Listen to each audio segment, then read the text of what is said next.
So it's a good morning and welcome. I know it's tough in the middle of a conference to be the first session, yeah? Especially with the parties and the dinners that go on. So thanks for being here for this first session this morning. Introduction to SQL Server 2012 Master Data Services and Data Quality Services. My name is Peter Myers. I work for actually I'm Australian. My accent's a bit of a blend, Australian and American. I've just returned to Australia after 4 years in the US. I'm an MCT, fully qualified in the SQL Server certifications, have been a SQL Server MVP for the last 6 years. I'm not a tweeter, so you saw the bird sort of flipped upside down and dropped off.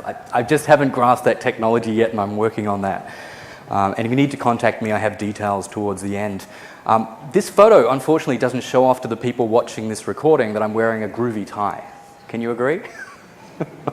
I need you on side, by the way, because I have about 6 or 7 things to give away, so please work with me on this. The objectives for this hour, then, in this session, is to introduce the SQL Server 2012 Master Data Services with an emphasis of what's new. Of course, this is a second release. Master Data Services was first released with SQL Server 2008 R2. The new service, Data Quality Services, will be introduced as well, and then I have demonstrations that bring it all together. So I think the starting point to talk about these is to introduce Enterprise Information Management, and then we'll focus on each of those services, wrap up with some demonstrations and some resources. And so the definition of EIM, or what we'll refer to as Enterprise Information Management, I think is best summed up in these 2 ways. First of all, by Philip Russum from the Data Warehouse Institute, who refers to EIM as a best practice for creating, managing, sharing, and leveraging information in an enterprise, holistic manner that's aligned with strategic, data-driven business objectives. To remember that, or even to quote that somewhere, might be a little scary. And I think an easier way to think of enterprise information management is to think of the 4 C's, which are the completeness, cleanliness, consistency, and currency, which I think you could agree would be desirable with the data that you have, the data that you collect, and the data that you allow to surface through your business intelligence solutions. So remember those: completeness, cleanliness, consistency, and currency. So SQL Server in 2012 works with EIM by delivering 3 services. We don't talk about integration services in this session, but we focus on the other 2. And we can appreciate then that the product has evolved to include a rich set of services that deliver EIM. And it empowers people to discover and resolve problems, data quality problems that they might have, to streamline existing data management processes by using familiar tools like Excel, and you'll see demonstrated this morning. Provisions and manages enterprise information to support more effective management of data integration, and to deliver what is very important and what I've considered from my experience the most important part of your delivery in BI, and that is to deliver a trusted solution, to deliver trusted data, because as I've discovered sometimes the hard way earlier on in my career is that to deliver a non-trusted solution is to deliver a failure. All right, so data quality and the correct and complete and consistent data is just critical to the solutions that you're likely to deliver. So all up, SQL Server 2012 Enterprise Information Management consists of these 3 products. So integration services I won't talk about beyond this slide here. I will use it in demonstration. Designed primarily for extract, transform, and load. To take data from source systems, integrate, transform, to cleanse, prepare, and load data into our target system, typically the data warehouse. Master Data Services is about master data management, that we need reliability and consistency in the way that we actually report off our customers, our geographic regions, and so on. The fact is that we're likely to have numerous systems that might define the same entity for us. Customers could be defined in this system, and this system. Those systems were designed independently, and they often work independently, yet they happen to define and manage, in this example, your customer. Now, when it comes to business intelligence, we often strive towards this single version of the truth. You might have heard this before. I don't say we try or definitely want to obtain it. We strive towards it. It's a goal that is often unattainable. It's unrealistic to say that we will have a single version, but we try, all right? And so one of the services that can support that would be Master Data Services. Let's manage a consistent and central store of customers, and then let's build our business intelligence, our analytic and reporting solutions on top of that single consistent store, rather than choosing one of those systems that defines customers.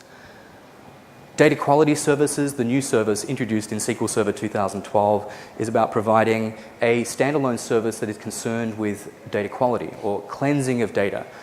And the ability then to define knowledge bases and values and rules within domains, and then referencing these is a great maintainability story.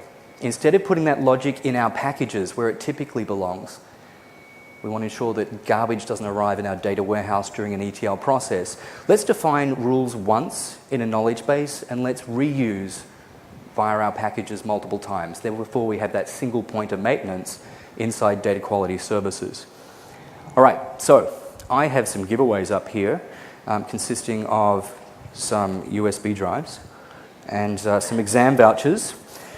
So I'll put it back to you guys now in revision of material I've already covered in this first 5 minutes of this session. When we talk about the 4 C's, can anyone talk about, raise your hand, one of them? Thank you. Completeness. Which of these 3 services do you think best delivers completeness? Putting you on the spot here, but you were brave enough to answer me. Master data services? No, not quite. Not data quality services. What's left? Anyone brave enough to make that final guess? Sir, I'm going to hand you, or I'm going to throw to you, a thumb drive. Very cool. It looks like a Rubik's Cube, but it's not. It's actually a thumb drive. So we'll talk about completeness. I would say integration services. Integration being the key word there. Let's bring together multiple systems and integrate them into one, which would be in our data warehouse. All right. What's left out of the 4 C's? We've got completeness, we've got clean. Okay, which one, sir, do you think maps to clean? Data quality services. Okay, would you like an exam voucher or a Rubik's Cube thumb drive? Thank you. What's left in the 4 C's? This gentleman here. Completeness we just had. Yeah, sorry, someone else. This gentleman here. Current, not concurrent, but current. All right, so we need current data. We need it to be up to date. We don't want our decision makers making decisions off data that is old. Which of these 3 services do you think best delivers current data? I'm asking this gentleman here. No, not DQS. Master data services, no. What's left?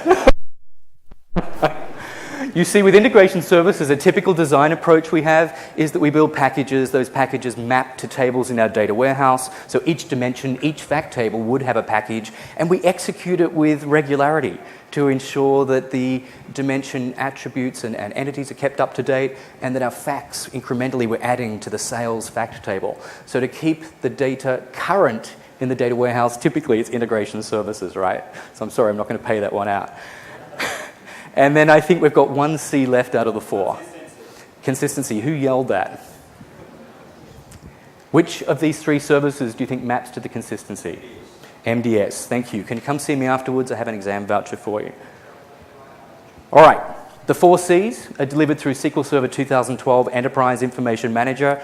Just to make that absolutely clear, we have complete data and current data delivered via integration services. Clean, we now have a dedicated service. You could have answered integration services could deliver clean as well. There is cleaning capability.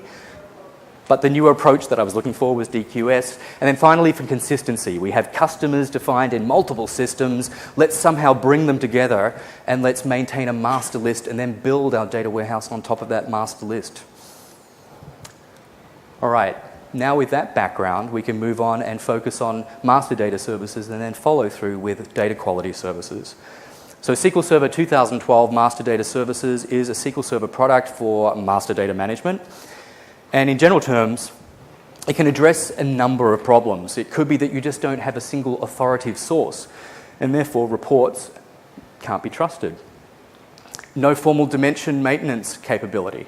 When it comes to the ability to customize what the cube delivers through a dimension and its hierarchy, there may be no easy capability for those that need to get involved with that to do so. We don't give access to general users or power users access to that dimension table to start modifying it so that the cube will reflect what they want, and yet a master data solution could. There could be multiple stakeholders for the same record. We have different stakeholders for different systems, yet those systems work with similar or same entities. There could be some conflict to manage. The inability to enforce data stewardship processes around how data actually surfaces to the data warehouse. So be aware that it's a multi-problem scenario that this product works with. That's not a great way of saying it. This product can solve multiple different problems that you might have. First released in SQL Server 2008 R2, in the current release, there are many new improvements and features, and I'll explore many of them in the demonstration. So here we see a summary of functionality. From a store point of view, it can store identity, the attributes, even the definition of hierarchies, and I'll demonstrate the creation of one of these. There is fine-grained security about who can do what and see what. It's transactional. When it comes to integrating and sharing, there's a great news story in 2012. So first of all, the WCF API says that if you're a developer, you can program against the master data service itself. If you're not happy with the user interface or you want to build some custom application around it, you can do so. From the perspective of importing data in, perhaps to initialize a master list with our customers, we have the concept of staging tables. Bring the data in, and then you can stage it into become master data. And then to get the data out, we have subscription views that are just views in a relational database. So then your ETL packages can just query these views to bring data into their process.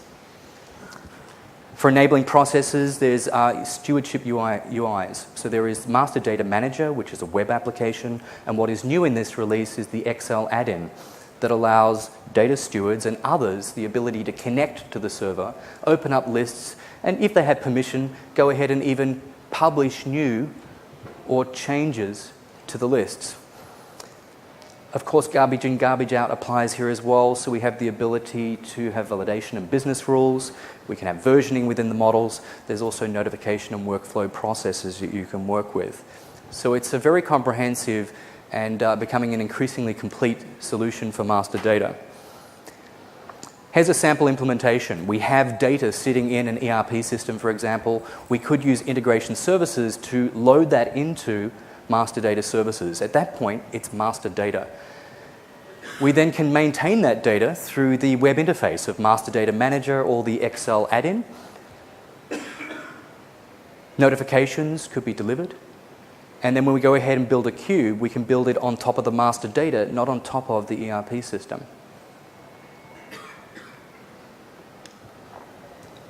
New improvements and features. So Master Data Manager, the web interface, has been improved. It now uses Silverlight. So there is an improvement when it comes to exploring and managing the members that you have within your lists. The new Excel add-in provides easier data updates and management, simplified entity creation. There's also an integration point with data quality services, that there is a deduplication capability.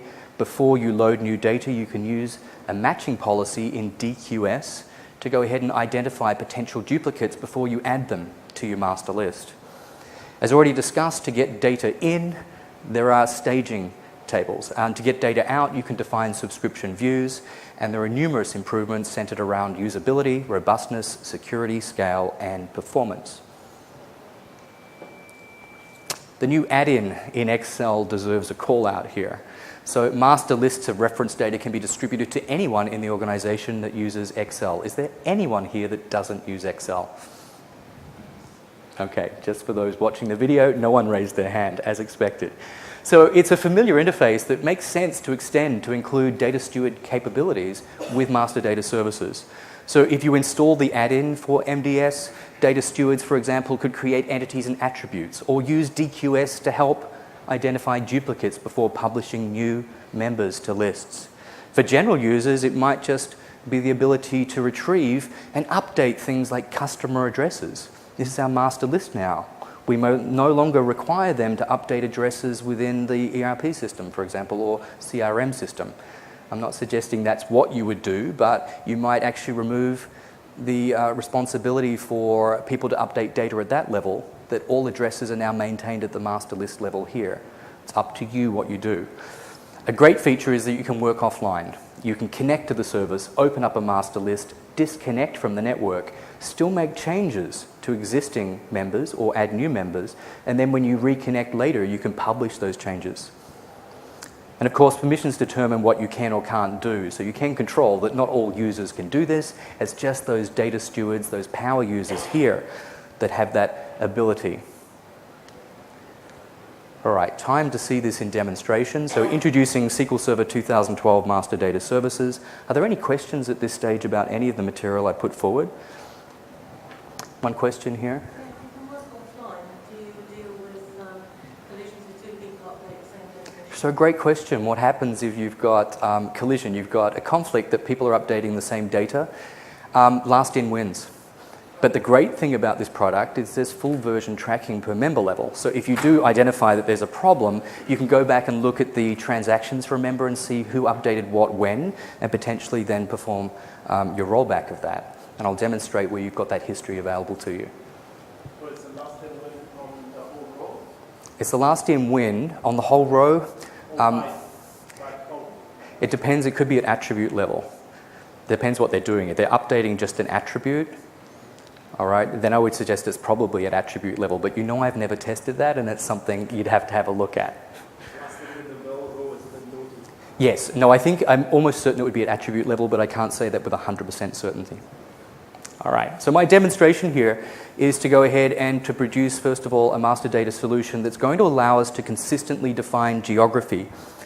So my first step is actually to switch across to Master Data Manager. And so I'm wearing the administration hat here. I come in to System Administration, and I'm going to define a new model. So in the relational database world, we have databases that consist of tables, and our data live in tables. In the Master Data Services world, we have models as the container. We have versioning within models, and then within versions, we have entities. So step one is to go ahead and create the model, typically done by some administrator. And then at this point, you could grant permissions to the next role, which would be the data steward responsible for the data quality and consistency of geographic data and the way that we then can analyze sales and so on within the company. So here I'm switching across to Excel. On the master data ribbon, because I've installed the add-in, I can then go ahead and connect to the server. So the administrator would have passed off this URL and said, on port 90 of localhost, in this case, you will find you can connect to the server. Is there any additional count? Sorry, you had a question? Any additional count? Any additional cal? No, if you're working with the Business Intelligence Edition or the Enterprise Edition, which is where you get this capability, you need to ensure that they have the ability to connect to SQL Server from a client perspective. All right, what you see is just open then is the Master Data Explorer, and then we can switch across to that new model. Note that we have version 1. We have an empty list here. We have no entities defined, and we're going to fix that here. So I have a range of data. It's actually a table in Excel consisting of countries. And I come to the Master Data ribbon, and then I go ahead and create an entity. And as simple as this, the range is already defaulted, which model, which version within the model, and what will be the name of the entity. At minimum, an entity must have two attributes, being code and name. They are both text. The code must contain unique values. And the name is optional when you create using this interface. So the country region code, as you see, is the unique code. And then optionally, I will use the English country region name. And by clicking OK, on the server that is creating a new entity consisting of 4 attributes, and it publishes this data to initialize the membership. It then opens a new worksheet for me in Excel, and then it opens up the entity from the server. And we can see here the code. We can also see the name, and we have 2 additional attributes. So at attribute level, I can come into properties and say, well, yeah, actually maximum width is 50 for both of these, for French and Spanish. And that's your first level protection that, values of greater than 50 can't be published. The attempt to will actually create some feedback and error. And then when I go ahead and delete that sheet, absolutely no problem for deleting it, because I'm not deleting what's on the server, I'm just deleting the copy that I had downloaded here in an Excel worksheet. My second sheet then has a selected range here of the state province codes. So same thing, I go ahead, create an entity. In my AdventureWorks BI model, the new entity will be state province. The unique code that I've got, note in column A that I have the concatenation of country with a pipe and then the state. I had to come up with some way to produce a unique combination across countries and states. The optional name, I'll choose to use the state province name that we see here. And again, as simple as that, I go ahead and create that entity.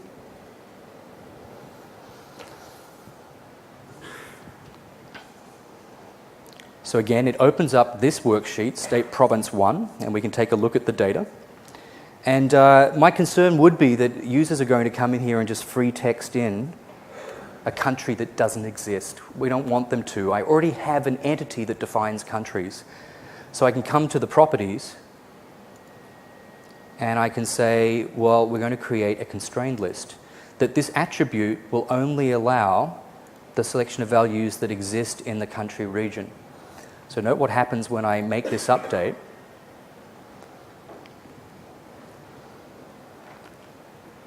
Is that we now see in column F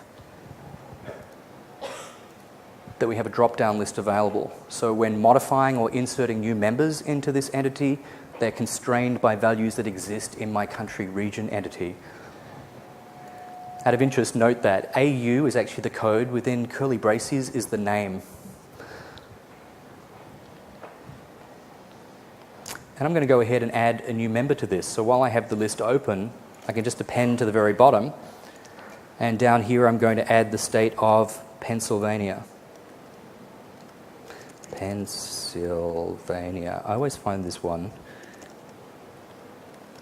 a little tricky to write. I'm going to have to come up with its unique code, which, in keeping with what I have here, it's just going to be this. I'll use the drop-down list to assign it to the US. Its code is PA. And, well, I should have done this first, but I could have also created an entity based off this. Let me go ahead and say this is Northwest. I'll publish. I can provide annotations, so to track the history, you can also put some comment in here. New state, publish, and that will be tracked by name, by date, and by name I mean the authenticated user that did this, the date, and the comment. So the other thing that I wanted to do here was come to the state sales territory region and in its properties, constrain it by a new entity. So this will be sales territory region. And so when you base a constraint on an existing attribute, what it will do is create an entity based on the unique values that it finds currently in this list. Okay, so you can now see in Master Data Explorer I have 3 entities defined. Okay, let me go ahead and delete it. And then lastly, I have city. Very much the same approach. This time I have the city, the code will be the ID, and the name will be the city. And to ensure that cities only get assigned to states that exist, I'll go ahead and just update the attributes. So for the state province, attribute properties constrained by what is found in the state province.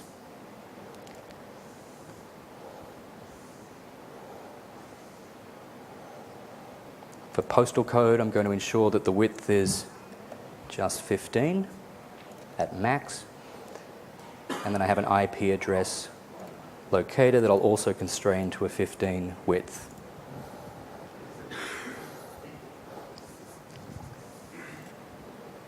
So I think you'll appreciate from this demonstration just the simplicity of this interface, the ability, if you have permission, to create entities and initialize them with values already defined, or to go ahead and to maintain by adding new or modifying values within. The other approach is that we can work from master data management. So the first thing I want to demonstrate in this interface is that under system administration, I can go ahead and define a hierarchy. So within this model, I can add a hierarchy. And I'm going to call this the geography hierarchy.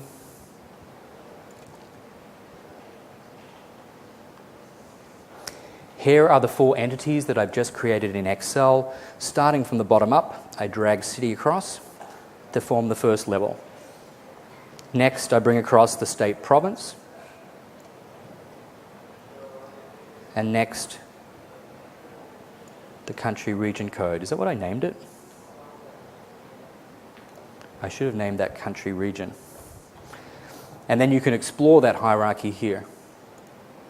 So there's hierarchy management within the master data manager. Next, and what is new in 2012 and Silverlight enabled, is the ability to work with the Explorer.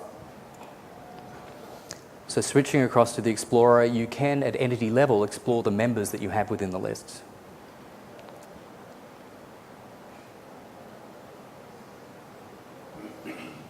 And so I'll switch first to the state province. And here are all of the members. And I'll navigate across to page 2. And that we'll see that we've got the state of Washington here. Can anyone see something that's a little wrong about this? Yes? Wrong region. What region should it be? Northwest, thank you. I have a certificate for you if you come up and see me at the end. Woohoo. All right, so we've identified a problem. Not a problem though, really, because we can select the member, and over here in the details pane, I'll just come in and assign it to the correct sales territory region. So note, because we constrained that attribute, the drop-down list presents to us the other options, and I'll put in there some annotation, data correction. And then I'll go ahead and update that. We can then view the transactions. There's the history of everything that's happened. And the selection of this shows us the annotation that this is the data correction performed by administrator at this date and time. Let me switch across to the city. You might have thousands and thousands of members, so we have the ability to filter. So I'm looking, because I've been told the IP address is wrong for a city that is named Sydney. You might have heard of this. So is like, we can use wildcard matching. So I found the one, there's Sydney, and that IP address should be an additional 9. Just update it. Okay. And that's how you can manage the master data. 2 different approaches, Excel or the web interface. How do we get this data out? It's all very well to collect and maintain master data. What is great in this release is that we have the ability to define subscription views.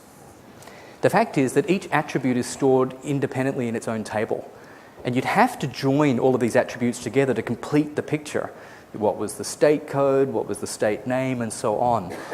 To facilitate that joining, a subscription view will build a view on top of the attribute tables. So I'll go ahead and create 3 views. Starting with geography. You know, actually there's something that I had better fix before I go any further.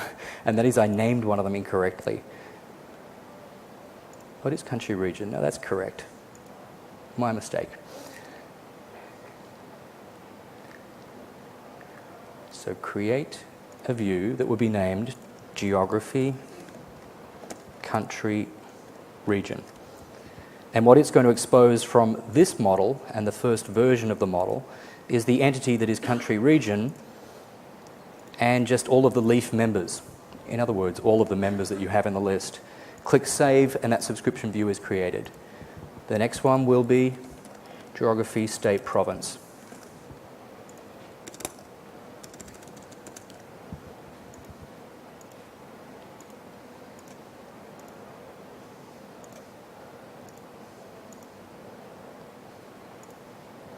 and one more for city.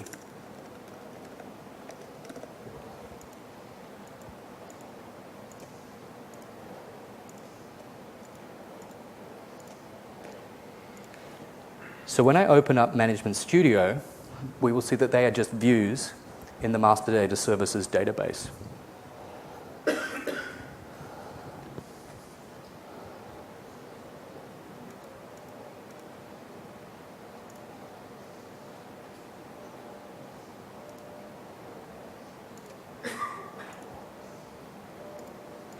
So if you want to retrieve your country, then just select from this view. And there's all of my countries, so you get all the versioning information, you get the 2 mandatory attributes, you get the user-defined attributes, and you get a host of other attributes that tell you who and when and what. All right, so it's up to you. Writing a query against this to extract data from Master Data Services is now very straightforward. So the last part of the demonstration then is to show how we could use this in ETL. So I have a package here named load_dim_geography. And in the data flow here, it's essentially just retrieving from the subscription views. And if I go ahead and execute this, where it identifies changes that have happened, it's going to implement them. So in fact, we see all of these changes for Washington. Remember how I changed its sales region territory that it had? So we see all of that taking place. And then because there was the one change for city, I think we should have seen. Did Sydney appear in there? Ah, there it is. So that IP address, that change was picked up. So the dimension table was synchronized with the master data.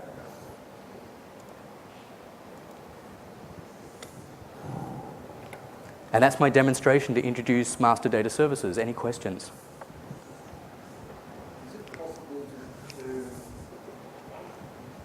instead of using Excel as your data modeling tool, effectively, is it possible to integrate your MDS database with enterprise metadata repository, use a diagrammatic? Okay, so the question is, can we integrate it with other tools? Yes, you can. At the end of the day, MDS is a WCF service, so you can work with it programmatically.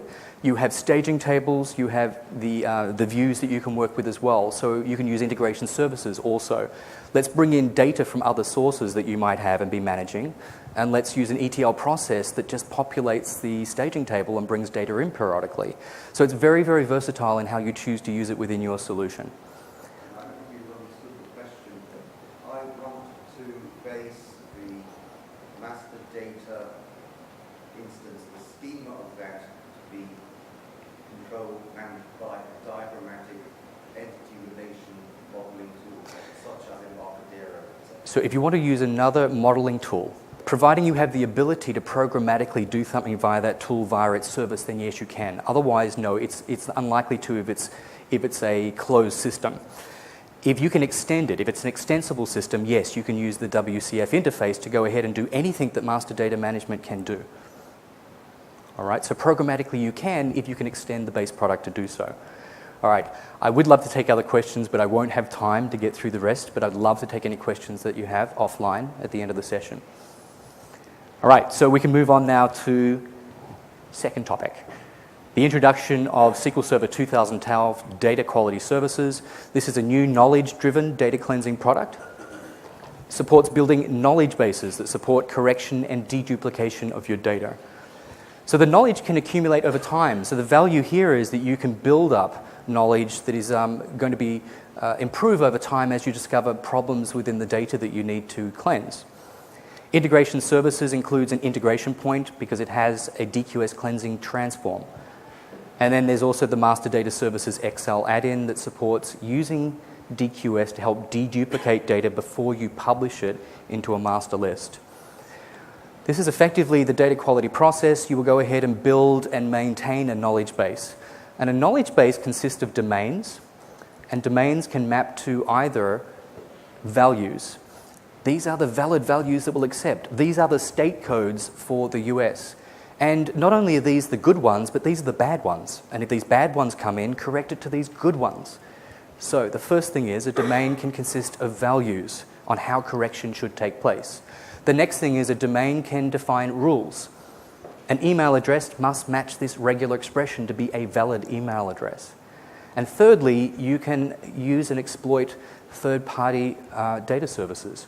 So a common example here is address cleansing. That when we have an address given to us, we want to know if that's truly an address that exists. Well, we don't keep a database of that. It would be foolish of us to try to. But there are services that we can subscribe to, and DQS can be configured to communicate with, and the cleansing can happen externally, and the cleansed data can come back to you. So 3 different approaches: values, rules, or external data. The use of it then, there are 3 ways to use a knowledge base, and only 3 ways in this release. The first is a data quality project, which is a standalone project to take some input data and to output some cleansed result. It's up to you to do something with that output that is delivered to you either as a SQL Server table or data in a table, or as an Excel file or a CSV file. The integration story comes with the DQS cleansing transform, that within the data flow of an integration services package, the DQS cleansing can take place. The third approach is in the master data services add-in, that you have the deduplication process. Beyond that, there is no other capability. So if you say, well, I would love to use DQS to validate the data entry application that I have, that's a great use, you would think. But in this first release, there is no public API that allows your application to communicate with it. These are the only 3 ways that are supported. So there are 2 components. There's the server. Essentially, it's 3 SQL Server relational databases and CLR assemblies. There's the client, which is a Windows client that should be installed on administrators and data stewards' desktops. So that client allows data stewards, data experts to create and maintain knowledge bases, to create and maintain data quality projects, to monitor the activities of the service, and to manage the system settings. Closer look at a knowledge base. If master data services has the concept of a model, then data quality services has the concept of a knowledge base. Master data services has entities. Data quality services within the knowledge base has domains. All right, and each domain is specific to a data field, like state code or email address. They capture the meaning of what clean data would be. As already mentioned, it can use online reference data from services that you can subscribe to. So here we see it diagrammatically. A knowledge base can consist of domains. Composite domains are where domains need to work together. So address, city, zip, state, they must work together. You can also define matching policies on how deduplication should take place. What are the rules? Okay, within a domain, is it defined by values that are valid or invalid values? Is it defined by rules? The email address must match this expression, or is it defined by reference data, external from your solution? So let's take a look at this in demonstration. So I'll launch the data quality client, and I need to connect, in this case, to my local host, and then I define a new knowledge base.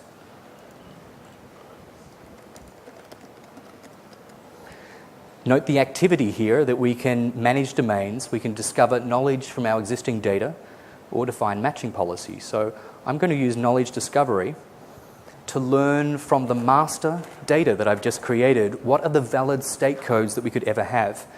So let me go ahead and select my MDS database, and that subscription view that I created earlier, which is the geography state province. I can then say of all of the columns from that view, what do we have? We have the state province code down here. I'm going to create a new domain that maps to the distinct values. This will be state code. And the knowledge discovery happens at step 2. So I click next and start, and then it retrieves the values from that column of that subscription view, the distinct values of which it found 72. Click next, and they become automatically, and we're making the assumption that our master data is clean, and we would hope it is, that these are the valid values that we could use in a state code domain. So we've got these numerics that must mean something to someone, but we notice the US states are down here. There's California, there's Florida. So I can go ahead and add new in here, because what we discover is that sometimes we have data coming in with the abbreviated form of the state, CALIF. So I'm going to say that this is actually invalid, and it should correct across to the valid value of CA. Let me do one more. Florida is the other one. We discovered it, and this is where your knowledge can accumulate over time. You can maintain the values that you have here. You see when I scroll up, they seem to have disappeared. What the UI is doing is actually placing them here. We can see that this corrects across to this valid value. When I click Finish, I have the ability to publish, and I choose not to. What happens is that when you're actually maintaining the definition of a knowledge base, it is exclusively locked by you, and no one, not even any service, could use it, not until you publish it. And there's more work that I need to do, so I'm going to come back and I'm going to perform domain management on the knowledge base. So we see in domain management that I have the one state code, and over here in domain values, I could continue to maintain the values that I have. My intention here is to go ahead and define a new domain in the knowledge base that will be email address.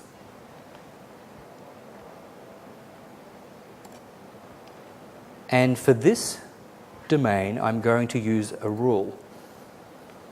I add a new rule that will be valid email address. And these are all the different operations that I have. So it's going to be where the value matches a regular expression. And I have this regular expression very conveniently here that determines what is or what is not a valid email address. So think where you might have used this in the past. You may have done this in integration services and had that regular expression within the package itself. And if you had multiple packages that need to validate email addresses of customers, employees, and so on, you're duplicating logic. And here we are, defining it once, maintaining it in a single place, and I'll demonstrate shortly how it then can be reused. To test this, we have a neat little capability here. What would happen under these circumstances if I have john at hotmail.com or john just at hotmail or even john asterisk asterisk at hotmail? What would this rule do? And we can see here that only the first, according to that regular expression, is valid. Okay.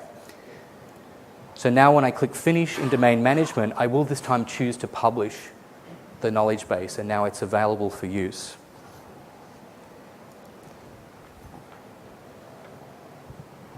So that's the creation and management of a knowledge base and its domains. The data quality project then is the first that we'll explore to use the knowledge base. So it's a means of using a knowledge base to improve the quality of some data that you have. It's created and managed only in the data quality client. Results can be exported to a SQL Server table. There's actually an error here. This is pointed out to me. Excel workbook it can also publish to, or a CSV file. And there's two types of activities that we can perform here, a cleansing activity or a matching activity. I don't have any matching rules defined in the knowledge base, so I will demonstrate to you now a cleansing activity. So back to the data quality client, I click here to create a new data quality project. We give it a name, new customers. So I have some new customers that I want to access. And let me show these to you.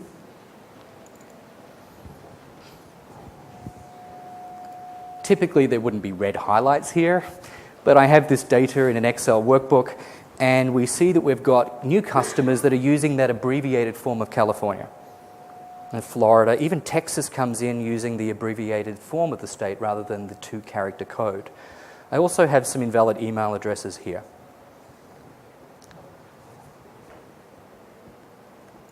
Let me close that.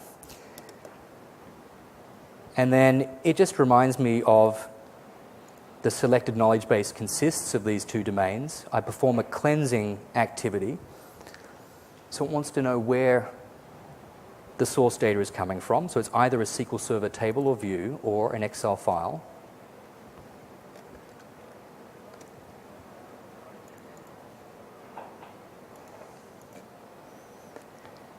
And then of all of the columns that it finds, how would they map to the domains? Well, email address will map to the email address domain, and the state column will map to the state code domain. Next, at the cleansing step, we just click Start, and once the cleansing has taken place, we get to see statistics about what it's discovered. So for both of those domains, for the 20 records that it assessed, let's just look at the state code for now, is that it found that 95% of them were correct or were corrected according to the values that we had. And there were only 5%, in other words, 1 of the 20, that could not be fixed. For email address, we're not too concerned about it because it's just a rule. It'll tell us whether or not the rule met or not. Click Next, and we get to the Manage and View results. So let's take a look at state code here, and we can see that it discovered that there was one new that Texas abbreviated. And we could approve this and say it's actually valid. For corrected, we can see that the California and Florida customers were actually corrected, and that the 12 that it had here were all actually correct according to the values we have. So moving on to the export step, we have the ability, and this is optional, to go ahead and export that to one of those 3 locations. So I could export this to a CSV file,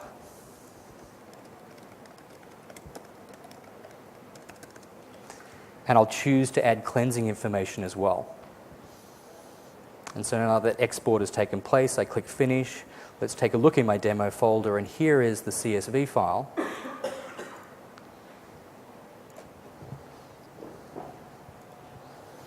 And what we see is that you get the original state value, the corrected state value, and the reason. This one here, it considers that it could be a new value. We'd need to look into this. For the email address, we see that these 2 actually failed. They failed the rule that I defined that was called valid email address. Now, it's up to you what you do with this CSV information. That's the end of what the data quality project can do for you.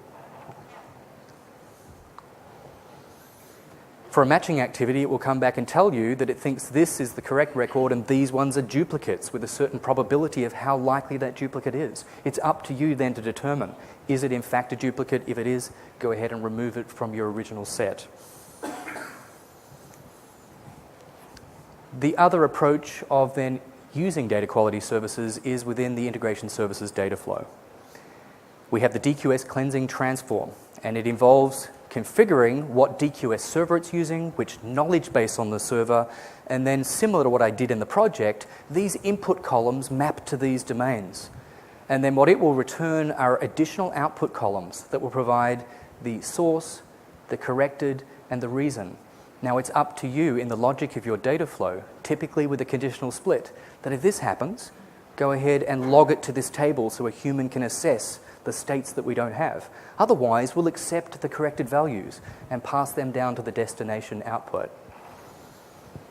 So we'll now see that in demonstration to finish off the DQS story.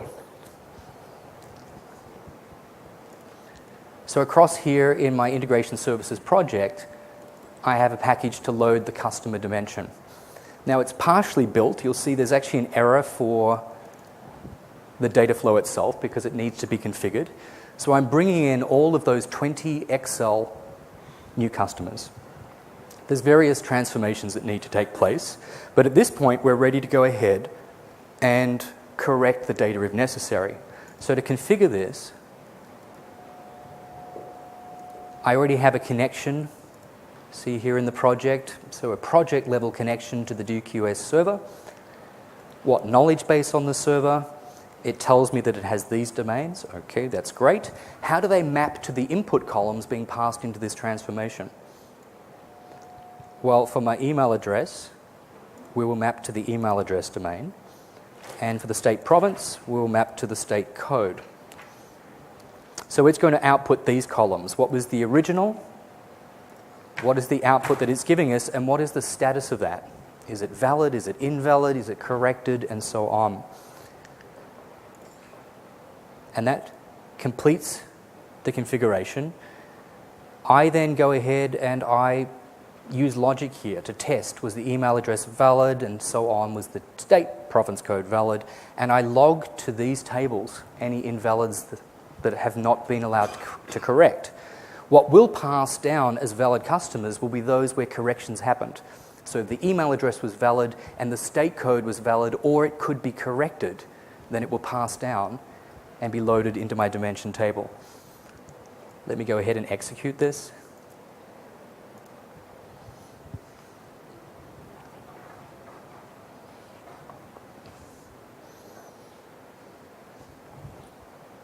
So of the 20 rows that were retrieved from Excel, they're all now being cleansed, and it discovered that there were 2 invalid email addresses and 1 invalid state province code. So we can inspect this by switching across to the data warehouse, and you'll see that I have tables that log. So the invalid email addresses have been captured here. And you could produce a report, or you could automate the delivery of this to someone to say, go ahead and fix these up. So tomorrow when we load the dimension table, those corrected email addresses will flow through the data warehouse. For the state province, we should see that state of Texas. Now that would prompt us either to go and fix the source data or somehow ensure that doesn't flow through again, or we might need to add this to the values. That if tex dot appears, correct this to tx. And then that should just work. And there's an example of where the knowledge base can accumulate knowledge over time. And that concludes the demonstration for data quality services. Are there any questions at this stage about DQS? Yes, in the back. Can you get to an Oracle ERP? So a data quality project that I first demonstrated will only work from a SQL Server table or view or an Excel workbook. So yes, you could if you had a linked server to the Oracle data and then you built a view inside a SQL Server database. Now in integration services, it doesn't matter where the data came from. In fact, I sourced it from Excel and I performed transformations. So by using the DQS cleanse transform, it doesn't matter. It could come from absolutely anywhere. Does that answer your question? So basically you just need to state it. If you're using a data quality project, you need to get it into SQL Server or via a linked server. You can query it and expose a view. From an integration services perspective, it simply doesn't matter. Any other questions?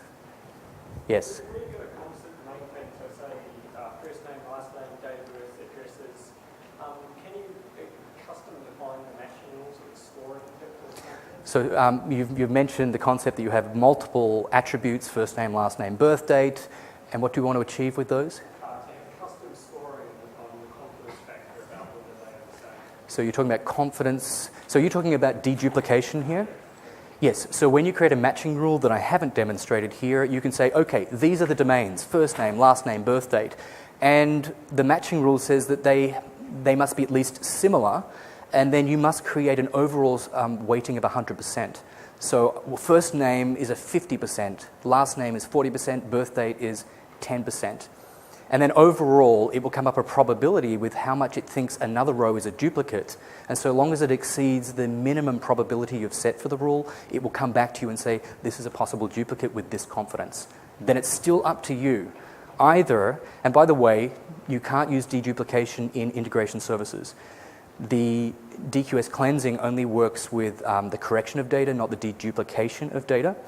I have a session this afternoon where I'll talk about deduplication, and that DQS will not solve that for you, not in the current release. So you'd have to use a data quality project, take the output, and then look at the statistics that it gave you and make some judgment. Anything that's less than a certain threshold, it's probably not a duplicate, but above that, it's likely to be a duplicate. Very useful if you've got millions of customers you're trying to deduplicate. You shouldn't need to go through each one with a human evaluation. All right, let me wrap up with the remainder of the slide, and I'm happy to take any questions beyond that. So in summary, we've seen that Master Data Services, actually in its second release here in SQL Server 2012, is the next generation MDM product delivered in SQL Server. You can leverage MDS to connect to disparate information systems that share common master data. And DQS is a new knowledge-driven data cleansing product delivered in SQL Server 2012. Use it to support correction and/or deduplication of data. Knowledge in a knowledge base can improve over time. I think of it like a wine that you put in the cellar. You know, over time, it's just going to get better and better as you, it's a bit different. Wine you don't have to do anything with, but with a knowledge base, you can maintain its values. So it becomes more valuable over time. You've seen just in demonstration, the DQS cleansing transform integrates nicely for data correction in the integration services data flow. What I haven't demonstrated is the fact that there is a capability between Excel and the MDS add-in to use a matching policy to deduplicate data prior to publication of new members to a list. Related content, I'm aware that there was a session yesterday. Rob Hawthorne had talked about EIM, bringing very much the three together, very similar. This afternoon, I'll be talking about 10 extraordinary things to achieve with integration services. So I will touch on DQS when we talk about deduplication and cleansing. And then finally, how does this relate to exams? Well, there is an exam on data warehousing that will test you on both MDS and DQS. Standard resources apply. And we very much appreciate your evaluation. It's very helpful to us to understand whether we've hit target with your expectations and needs. And we'd love to hear feedback about what you thought about this session. As incentive, there's fabulous prizes that you could win. So thank you very much for your time and attendance. I'm happy to use the remaining minutes for any questions.